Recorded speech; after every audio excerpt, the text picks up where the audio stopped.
Lo mejor de los demás. Historias reales que mejoran la vida. Por MEX Noticias.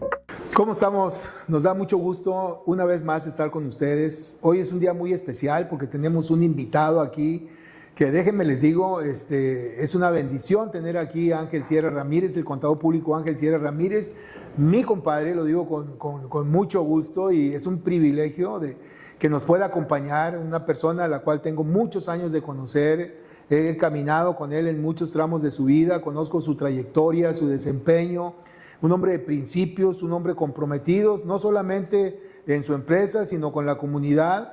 Y bueno, pues es una bendición y es un privilegio, contador público Ángel Sierra Ramírez, que nos haya aceptado acompañarnos esta mañana aquí en este programa. Muchas gracias, compadre, por la invitación. Espero no desilusionarlos. Para nada. Es un gusto de nuevo estar con ustedes, ya los extrañamos. Y como bien dijo mi socio Tomás Reyes, nos acompaña hoy una personalidad del Matamoros que pocos pueden decir que no conocen. Contador de profesión, alguna vez servidor público, pionero en la industria maquiladora en Matamoros, ejemplo de cuando se construye una compañía no de ceros, sino de ceros y con carácter. Entonces el día de hoy también platicaremos con una persona que le encanta ayudar a los demás, que le encanta hacer labor social, ha sido consejero, es consejero y asesor de varias cámaras de empresarios e industriales en Matamoros. Y eso no es simplemente porque les caiga bien, porque es una persona que además de agradable, íntegro, honesto y sincero, se da el lujo de poder decir que puede ayudar a los demás. Bienvenido, contador. Gracias, es un gusto. Le agradezco mucho, se me hace que se pasó de puesto. Nada que no sea verdad, porque luego nos regañan. Muy bien. No, pues muchas gracias por la invitación y de veras, debo ser sincero que me preocupé cuando recibí la invitación porque hay un dicho que dice que no haya ilusos para que no haya desilusionados. Entonces dije, bueno, espero no causar una mala impresión. Así es que muchas gracias. Para nada, para nada. Compadre, pues conozco desde los inicios de tu empresa. Recuerdo aquellos años ahí en la calle González, ahí en la que es primera y tercera. Entre primera y segunda. Primera y segunda, ya no, porque por ahí hay una corte en las calles. Y me acuerdo de aquella empresa que comenzó, me acuerdo mucho porque tengo todavía muy presente tu sistema de enfriamiento, de ahí de las máquinas que tenías, que era una pileta, ¿te acuerdas? Y hoy, al pasar de los años, pues vemos una empresa que no solamente creció, sino que se desarrolló y que es un ejemplo nacional con tecnología, que compite en un mercado que es muy difícil como es la industria maquiladora. Así es. ¿Qué ha pasado en todos esos años, compadre? Pues, ¿qué te puedo decir? La verdad que ahorita que estabas mencionando eso, pues se das cuenta que pasó un regreso a la película, ¿no? Y de haber empezado con muchas limitaciones, los equipos llevan una transmisión que normalmente regula la velocidad. Pues lo que usábamos era un diferencial de camioneta como transmisión, ¿verdad? Y pues fue un proceso muy difícil en un lugar totalmente inadecuado para producir. Y pues en aquel entonces empezaba la industria maquiladora, se vino aquí mucha industria de General Motors, pero había una política de los maquiladores de hacer un programa de desarrollo de proveedores. Entonces, pues había gente que sí lo hizo con todas las de la ley, con equipos buenos y con toda la tecnología, pero habíamos otros que lo hacíamos con los dientes y puro corazón, más corazón. Y recuerdo que pues el principal objetivo que teníamos, el principal problema que teníamos era que las maquiladoras no tenían confianza en la industria nacional. Entonces llegábamos y pues nos decían, pues muchas gracias, pero yo no puedo comprometer una industria de este nivel, de esta categoría, a un proveedor tan chiquito. El día que tú tengas un problema me vas a parar las líneas de producción y todo eso. Y así estuvimos 2 años, prácticamente 2 años, 2 meses. Empezamos el 1 de octubre del 86 y la primera venta fue en diciembre del 88. Casi 2 años. 2 años, 2 meses. ¿Y todo por qué? Porque los proveedores americanos le quedaron mal las maquiladoras. Entonces nos hablaban y decían, oye, ¿me puedes resolver el problema? Sí, claro. ¿Cuántos días me das para entregarme? No, mañana te estoy entregando. ¿Cómo que mañana? Sí, le dije, hoy en la noche voy a producir y mañana te estoy entregando. No todo, pero mañana echas a volar la línea. Pues ahí trabajábamos toda la noche, ahí nos poníamos un cartón por un lado de la máquina para estar pendiente, para recostarnos. O sea, para dormirse un rato y descansar. Pues cuando si me quedaba dormido y no caer en macizo, ¿verdad? En la mañana lo levantábamos y entregar y obviamente yo producía, yo repartía, yo cobraba, yo hacía todo eso y no éramos más que 2 personas más adicionales a mí. Y bueno, con muchas limitaciones porque también las condiciones del gobierno en aquel entonces no eran las más adecuadas. Era un sistema, un país cerrado, la materia prima no la producía más bien nada más la podía importar Pemex. Pemex no producía más que la 6ª parte de lo que se consumía en el país, entonces lo demás lo tenía que importar, pero nomás ellos lo podían hacer. Entonces cuando la fábrica de polietileno estaba en Reynosa, pues dije, bueno, pues lo más correcto es que voy y lo compro ahí, le doy valor agregado y lo exporto. No, era muy centralizado, tenía uno que ir a la Ciudad de México como si fuera una franquicia. Y luego decía, bueno, ustedes le van a entregar por Santa Catarina, Nuevo León. Entonces ahí iba uno en un camioncito viejo de 3 toneladas a cargar. Nunca me vendían, me autorizaron 20 toneladas y nunca me vendieron más de 3. Entonces, pero después me llegaba un camión robado, con material robado, y pues ¿de dónde te lo compro? ¿Verdad? Entonces, eso sí fue muy complicado, pero nunca perdimos la fe, nunca perdimos vamos a decir, las ganas de sacar adelante las cosas, porque veíamos que era una necesidad. Y hasta que México entra al acuerdo de aranceles y comercio, el famoso GATT, entonces ya cuando México se abrió, entonces ya las compañías que producían en materia prima podían contratar un broker, sacar... ¿Es del 88 más o menos? Estamos hablando del 90-93. Pregunta, contador, y enfocándome un poquito en lo que comentaba al principio. Menciona que cuando inició, usted corría la línea, usted lo llevaba, usted facturaba, que corría con 3 personas. Eso quiere decir que no venimos de una compañía de empresarios, empezamos de cero, quiero entender. Exactamente. Mi papá, a mucho orgullo, era trailero y un hombre muy comerciante, con mucha actividad. Y mi mamá, pues, ama de casa, sí, muy, muy responsable. Y bueno, pues lo que aprendimos, pues, mi infancia fue en la época del algodón, ahí entre las pacas de algodón, estamos hablando de los años 50 del siglo pasado. Se dice muy lejos, ¿verdad?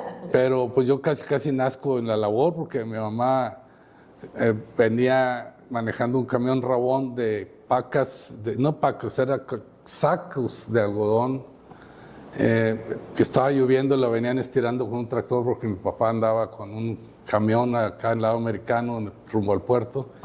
Cuando a mi mamá se le reventó la fuente, entonces ya me nacía yo ahí entre el soquetal. Entonces, por eso mi pasión es el campo, ¿verdad? Yo creo que es algo donde uno se desestresa y alcanza uno a ver las maravillas de la naturaleza y que Dios nos ofrece en esos pequeños detalles cuando está uno en el campo, ¿verdad? Qué bonitoso decir, si me permite nada más. Dice que nace casi en el campo. Así es. Tenemos el liderazgo de un papá que maneja un tráiler. ¿En qué momento de su adolescencia o de su juventud Ángel Sierra se detiene y dice, me encanta el campo, vengo de una familia muy tradicional y decido estudiar para contaduría? Y todavía un poquito después decido iniciar una industria. La verdad es que yo me quería ir a estudiar ante la falta de recursos a la Escuela Naval de Veracruz, Antón Lizardo. Obviamente mi mamá no quiso y me fui en ese inter metí una solicitud de beca, me dieron una beca en el Tecnológico Monterrey un semestre, no tenía que pagar un 10%, no tenía ni siquiera para el 10%, entonces finalmente me regresé y yo quería estudiar agronomía, pero lo que podía estudiar y trabajar por el horario de trabajo fue contabilidad. Y me fui a Ciudad Victoria a estudiar contabilidad.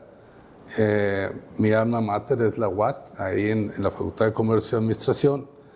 Y ahí terminé la carrera y luego quise estudiar otra vez terco, la carrera de agronomía.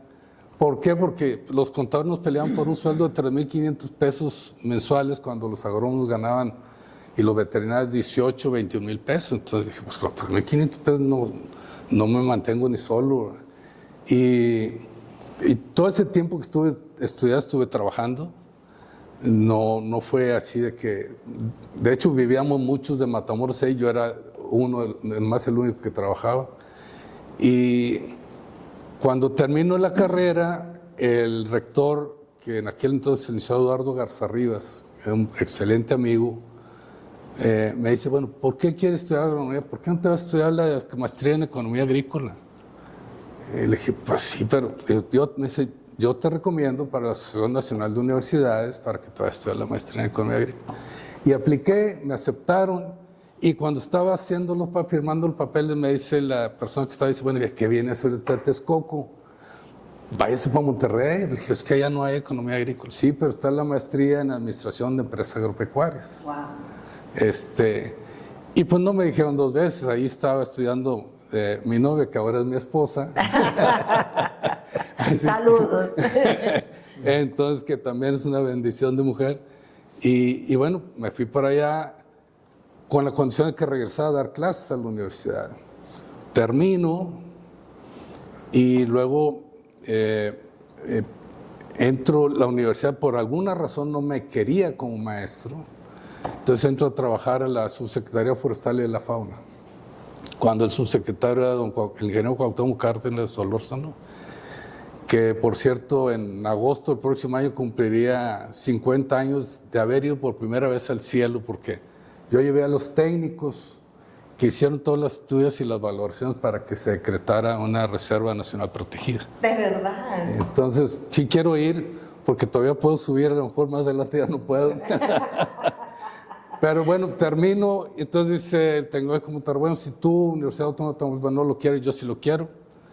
Y entonces fue cuando dijo la web, no, siempre sí. Y entonces regreso a Ciudad Victoria a dar clases, ahí estuve 4 años dando clase en la Facultad de Comercio y en agronomía y en veterinaria.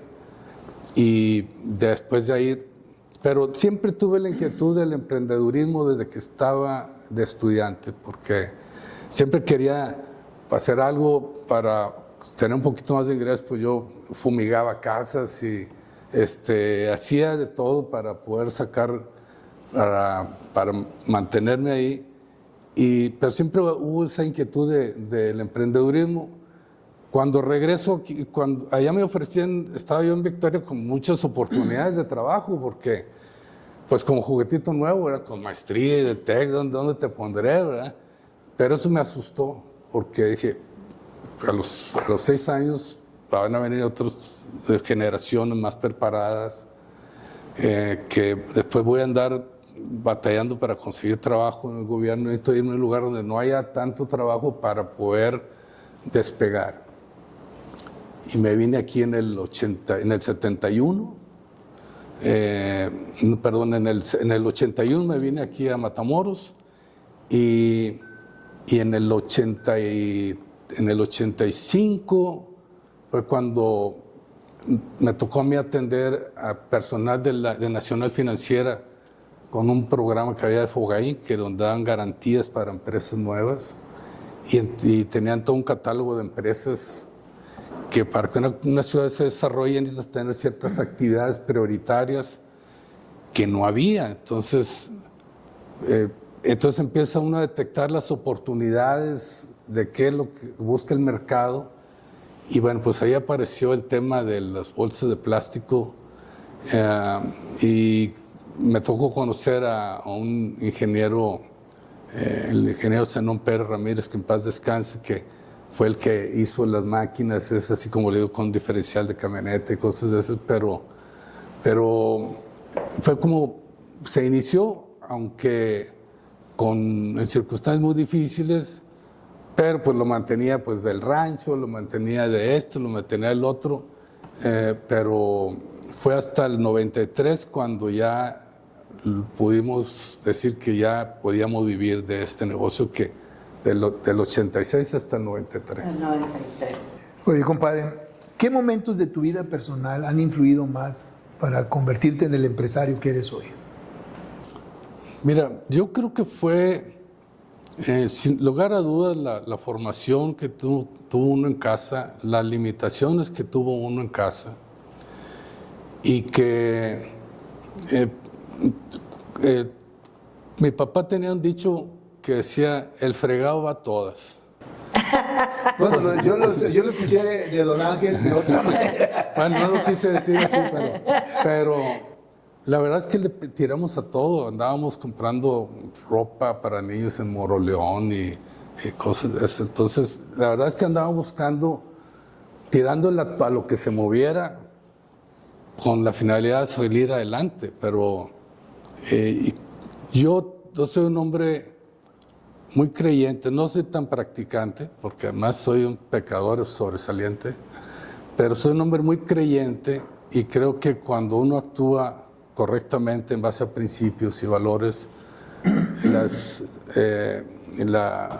vamos a decir, el destino o Dios, o como lo quieran llamar, alinea las cosas y te va poniendo las cosas. ¿Qué es lo que necesita uno hacer? Pues no es tener la habilidad de poder detectar sus oportunidades, porque a veces, si los jóvenes no se preparan, pues te van a pasar las oportunidades por enfrente y no las vas a tomar. Entonces,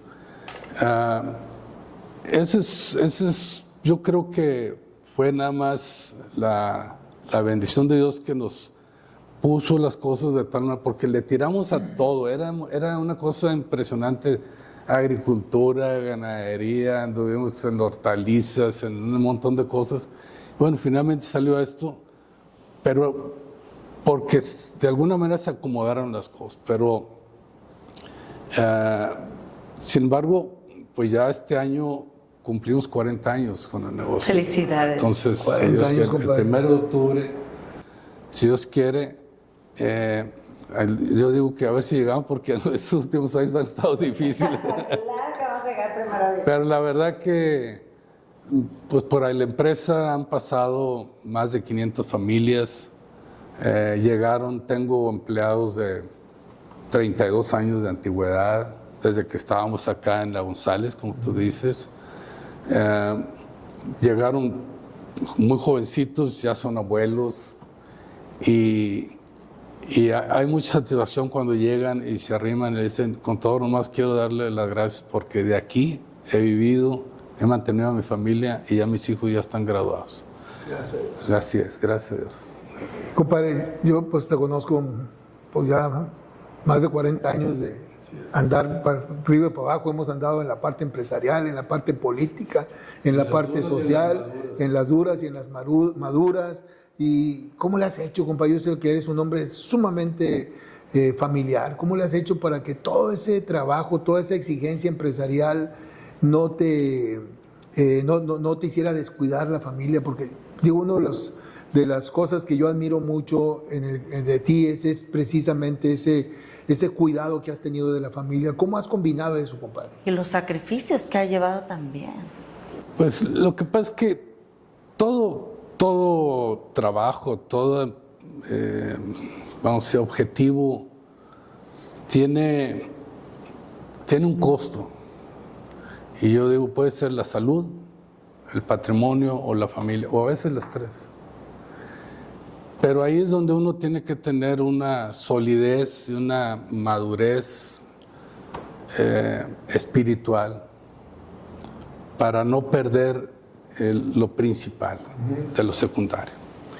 Y hace rato lo dije, estoy casado con una bendición de mujer que pues luchó conmigo juntos, ¿verdad? Y las cosas se van acomodando. ¿Te recordás cuando participamos en política? Nadie queríamos entrar en política, pues digo, era pero las circunstancias nos acomodaron, nos metieron, y por eso dice el filósofo Güemes que en política no te metes, te meten, ni te sales, te sacan. Entonces, pues prácticamente, si no ha sido por mi mujer que me ayudó cuando yo estaba ausente, pues no hubiera obviamente no hubiera prosperado, pero había algo muy central que no podía perder. Podía ser salud, podía ser patrimonio, pero no podía ser la familia.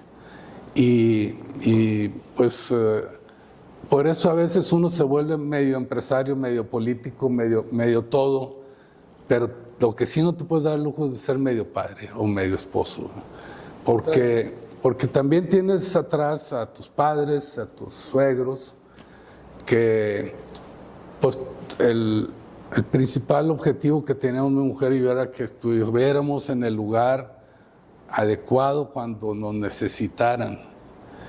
Y Dios me dio esa bendición de poder estar cuando me necesitaron, ¿verdad? A pesar de que anduvimos por todos lados y que anduvimos con muchos riesgos de todo tipo, finalmente se concluyó esa etapa y pudimos estar y cumplir con ellos hasta el final del camino, ¿verdad? Entonces, bueno, recuerdo una ocasión cuando estábamos en la política que me quedé yo en la época de Ramón Zampayo, que era alcalde, yo me quedé como presidente municipal en funciones, y vino el gobernador Cavazos Lerma. Entonces, pues no, tenía que ir a recibirlo y tenía que ir a despedirlo, y cuando lo iba a despedir ahí en el aeropuerto, se sube al jet que tenía y se sube y de pronto se baja otra vez. Dice, oiga, ¿usted conoce al diputado Ángel Sierra? Le digo, sí, le digo, ¿cómo no? Le digo, pues es mi compadre. Un poquito, le dijo, un poquito. Sí, me dice, pues yo no sé por qué la trae conmigo, siempre me está, dice cosas ahí en el Congreso, ¿verdad? Le digo, pero hombre, si mi compadre es un alma de Dios. Y dice Cavazos Lerma, pues yo no sé qué bicho le picó, me dice. No me acuerdo de ese detalle, compadre. bueno, hubo ahí una rivalidad política, pero yo todavía cuando lo veo lo saludo y me saluda, pero creo que es un tipo inteligente, pero creo que su obstinación lo cegó de muchas cosas. Entre otras cosas, cuando yo propuse la ley de educación, en ese entonces, que era ahorita a 30 años de distancia, hubiera sido una ley vanguardista, porque no hubiéramos tenido los problemas que tenemos de inseguridad ahorita, porque desde entonces se le hubiera puesto atención. ¿Por qué? Porque las familias vivían en condiciones de promiscuidad, de analfabetismo, de desnutrición, de violencia intrafamiliar, que el gobierno debió haber asumido esa responsabilidad y hubiéramos tenido una generación diferente. ¿Y qué sucedió? Que los hijos de esas familias pues son pues los delincuentes que ahorita tenemos. Es que me sorprende mucho la visión que menciona, que no tiene ahorita, que ha tenido de hace mucho tiempo, pero en todos los ángulos que ha tenido la vida. Me ha tocado, estoy muy agradecida porque la vida me ha permitido estar aprendiendo de usted en la parte empresarial.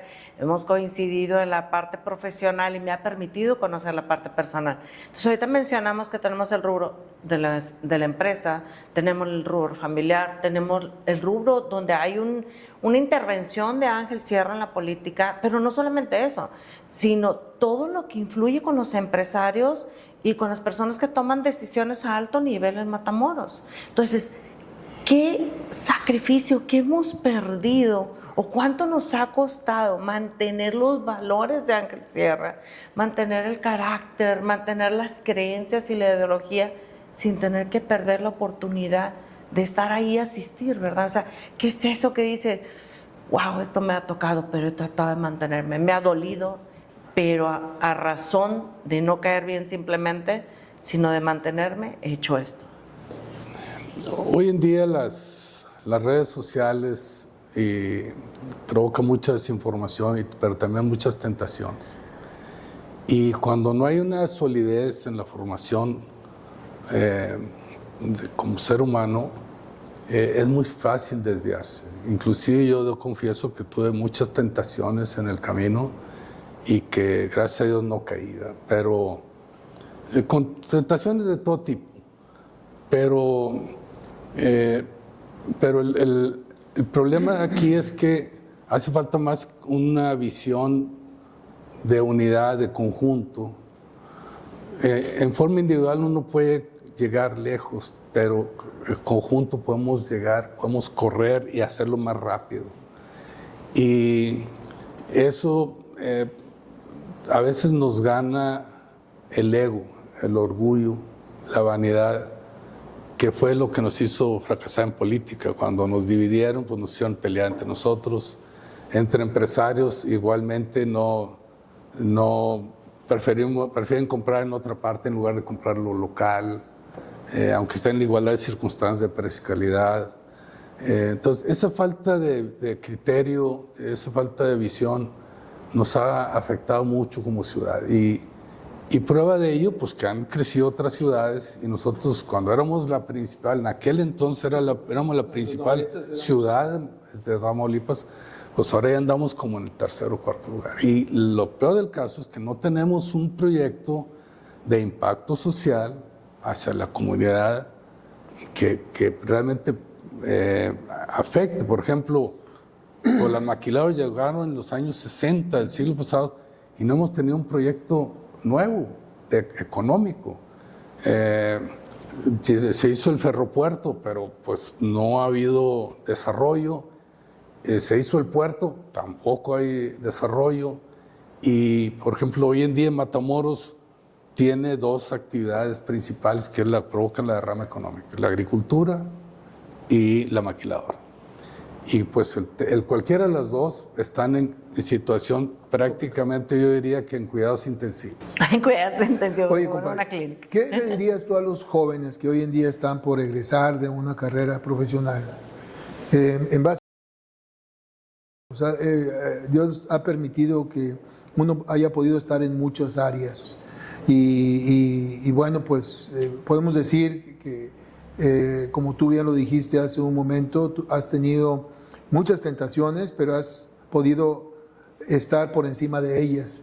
¿Qué consejo le das a todos estos jóvenes que nos ven y que están por iniciar una vida laboral, que están por egresar de las universidades? ¿Qué sería la receta que tú les dirías, los principios que no cambian, los éticos universales? ¿Qué consejo le darías a esos jóvenes? Pues mira, serían en muchas vertientes, pero el primero que nada, porque de ahí tienes que partir, si no, no puedes hacerlo más, es que tienes que ser sincero contigo mismo y definir tus valores. Tú no puedes ser, perdón por la comparación, de leer todos los días la Biblia y salir y hacer sinvergüenzas afuera, ¿verdad? Entonces tienes que definirte contigo mismo para que después seas congruente y ese valor de la congruencia se ha perdido. Ya una vez que logras hacer eso, que tienes una identificación contigo mismo, con tu Dios, ya armaste tu escala de valores del trabajo, del respeto, de la responsabilidad, del respeto a la vida, etcétera, el bien común. Entonces ya puedes decir, ok, te trazas una meta. Para lograr esa meta, pues obviamente tienes que prepararte.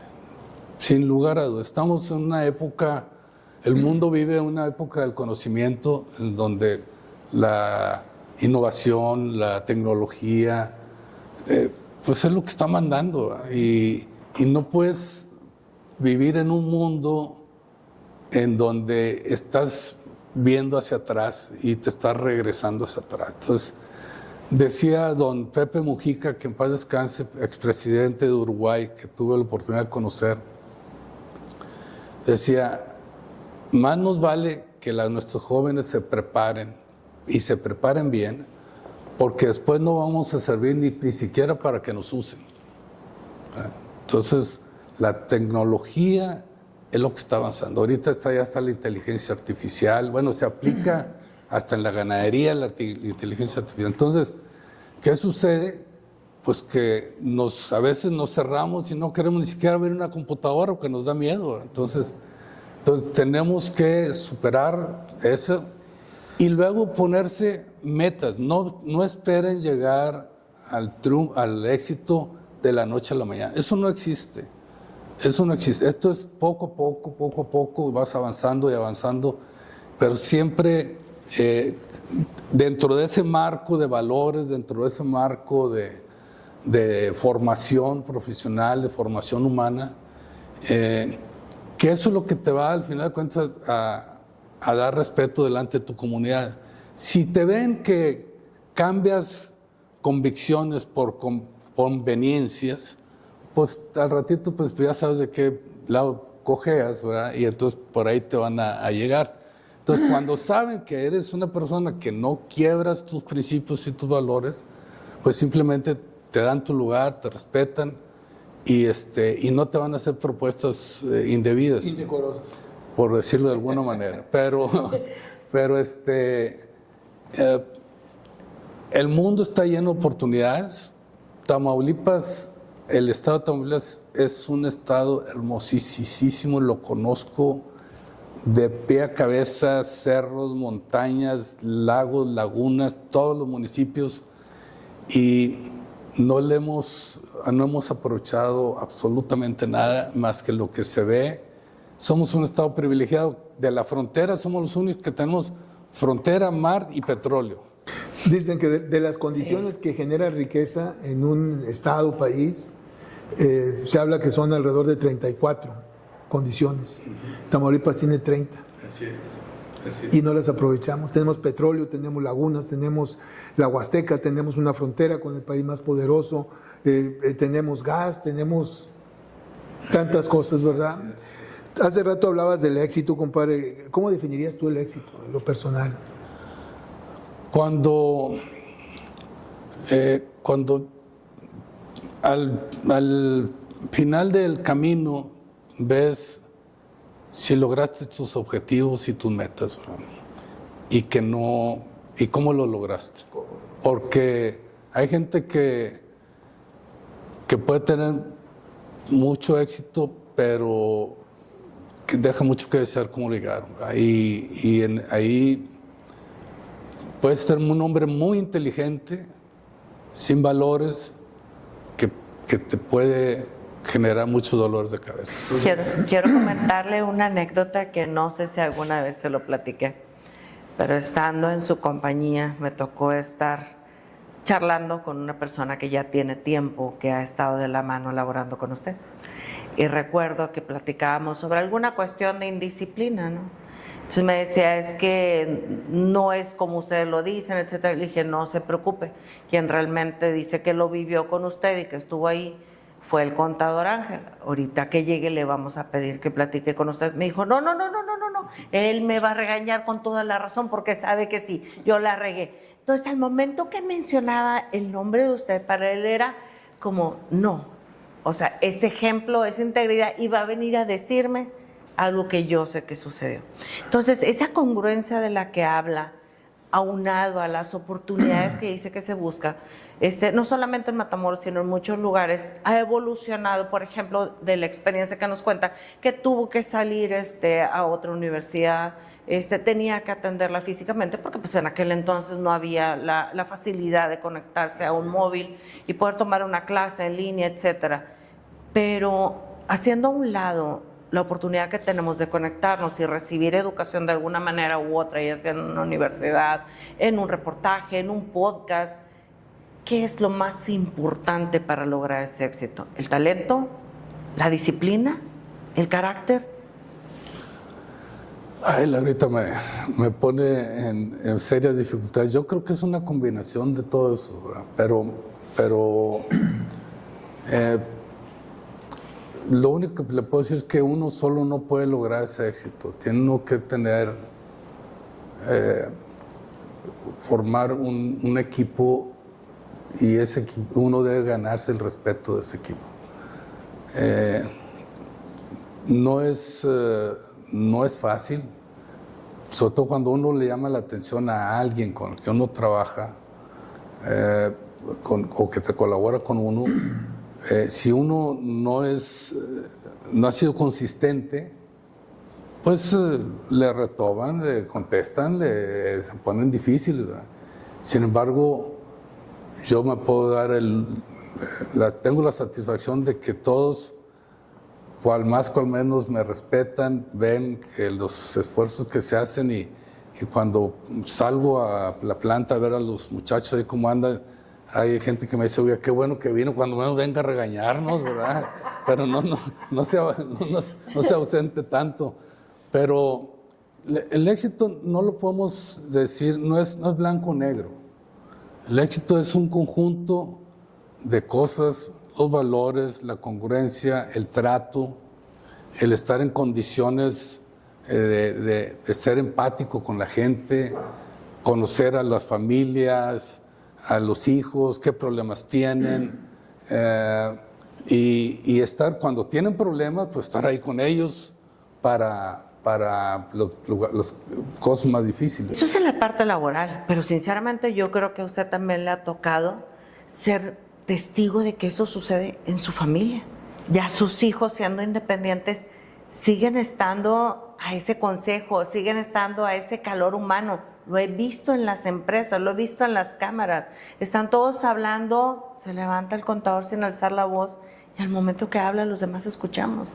¿Cómo lo logramos? ¿Cómo logramos esa congruencia? ¿Qué es lo que si usted voltea y revisa la historia, dice, esto es lo mejor de los demás que viví yo? Pues la realidad es que, bueno, con los hijos también tengo una bendición de hijos y de familia que, aunque tienen su propio criterio y a veces no hacen mucho caso, pero bueno, hay que respetarlos en sus definiciones, y que es lo que trata uno más de orientarlos, ¿verdad? Y con los organismos, diferentes organizaciones donde me ha tocado participar, pues yo creo que le tiene a uno la tolerancia por cuestión de la edad, pero la realidad es que uno, sin querer, cuando ve los escenarios de ahorita, ve uno los escenarios de antes, y uno trata cuando menos de transmitir lo que uno ya vivió para que no cometan los mismos errores o cuando menos lo hagan más fácil. Podríamos decir que es una combinación de respeto y consideración a la opinión de los demás. Usted puede ser una persona con mucha experiencia, pero si usted no es respetuoso con los demás, no lo van a respetar, ¿verdad? Porque la amistad y el respeto se gana, no es como que no se otorga gratuitamente, y tampoco los valores también a uno lo exigen, que la amistad tenga requisitos, porque no puede uno tampoco caer en la complicidad. Nada más porque es mi amigo, pues entonces me voy a ser cómplice de lo que haya cometido. Puede uno quedarse callado, pero no puede uno ser cómplice. Y entonces la amistad, el respeto, tiene que ser de ida y vuelta, porque lo contrario, no hay manera de conservar eso a través del tiempo. Y la congruencia es lo que con los valores es lo que uno puede aspirar a ese tipo de respeto. ¿Qué precio ha pagado Ángel Sierra para mantener eso? No el contador, no el padre de familia, no el empresario. ¿Qué precio ha pagado Ángel? El precio ha sido muy duro. En ocasiones me han preguntado que si volvieran a hacer, volvería a hacer lo mismo. Y yo creo que, con excepción de haber participado en la política, todo lo demás lo hubiera vuelto a hacer. Pero en la política fui muy ingenuo. La política es muy sucia y afortunadamente salí bien, aunque a pesar de que tuve responsabilidades donde se manejó muchos recursos, salí bien. Todavía tengo el respeto de muchas organizaciones campesinas que ahorita toman las calles de la Ciudad de México, me hablan, me invitan a participar en sus congresos, me hice amigo de ellos, gente que siempre anduve en problemas, me decía, bueno, ¿cómo le haces, verdad? Le dije, pues muy sencillo, le dije, me invitan a bautizos, a primeras comuniones, quinceañeras, bodas, y yo los acompaño, y los hice amigos, pero los momentos especiales. Pero son los momentos en donde uno tiene que despojarse un poquito de esa vanidad, porque en política le pierde a uno el piso muy fácilmente cuando no hay... Mantenerse en el piso. Oye, compadre, y bueno, finalmente, ya estamos por terminar, en esos momentos que han sido muchos, que bueno, yo te he acompañado en bastantes momentos difíciles, complicados. ¿Qué es lo que te ha sostenido? ¿La fe, la familia, los principios, tu propósito de vida? ¿De dónde te has tomado para tener esa fortaleza y llegar a donde estás? La historia y la responsabilidad con los demás. Debo decir que sin lugar a duda la familia es el soporte, ¿verdad? Pero a lo mejor me voy a ver muy cursi, ¿verdad? Pero para mí la fe en Dios es lo que me ha sacado adelante. En las condiciones más difíciles he pedido su ayuda y tengo muchos testimonios en donde me ha ayudado a resolverlo. Y no me ha ayudado como yo las quiero, sino que lo puedo tener aquí en la mano, pero si no me conviene, se me escurre entre los dedos. Y hay otras cosas que ni siquiera las he visto y llegan derechitas. Entonces, realmente Dios para mí ha sido un soporte, y yo lo que les digo a mis hijos y a mis sobrinos y a todos los muchachos que se arriban conmigo, yo no quiero saber de qué tan exitoso seas, qué tan inteligente seas y qué tan preparado estés. Pero te puedo asegurar que inclusive las personas que se dedican a la delincuencia, en algún momento de su vida van a tener que agachar la cabeza y pedirle a Dios que los ayude, porque las cosas no se mueven si no es por Él. Y yo estoy súper convencido de eso, e insisto, no soy un mocho, no soy un practicante, pero la fe en Dios para mí es fundamental. Hay un estudio que creo que hemos platicado de ello, independientemente de la creencia que tengamos, estoy totalmente de acuerdo. Necesitamos tener fe en algo para poder sostenernos en los momentos difíciles. Y agradezco demasiado que haya estado con nosotros, que nos comparta ese pedacito de la vida personal de Ángel Sierra. El éxito nos llevamos, yo creo que lo que es el concepto que éxito no es dinero, éxito no es brillo, éxito es lo que nos hace feliz y nos mantiene con nuestras creencias. Es un privilegio enorme que nos acompañara, que nos compartiera. Esperamos no sea la última vez que esté con nosotros. Gracias. Agradezco de corazón, en nombre de lo mejor de los demás, que estuviera un invitado de lujo como usted con nosotros. Se lo agradezco mucho. La verdad que tenía mucho temor de no cumplir las expectativas. De mi socio. Compadre, pues felicidades. Gracias, compadre. Sin lugar a dudas que lo has dicho en reiteradas ocasiones, pero sé de antemano que el apoyo de mi comadre Leti ha sido fundamental. Así es. Y es una bendición tener cerca un matrimonio tan hermoso como el de ustedes, compadre. Así es, compadre. Sabes bien que tenemos muchos de conocernos, y parte de nuestra amistad es que compartimos muchos valores. Y yo también sé que por lo que has vivido tú, y estoy súper sorprendido de cómo has llevado tu vida. Por eso siempre he dicho que tú has sido mi buena obra de vida en este mundo. Ambos. Ambos. Gracias, compadre. No, muchas gracias. Muchas bendiciones. Y gracias por la generosidad de sus preguntas, que no fueron tan complicadas. Al contrario, es muy fácil charlar con usted.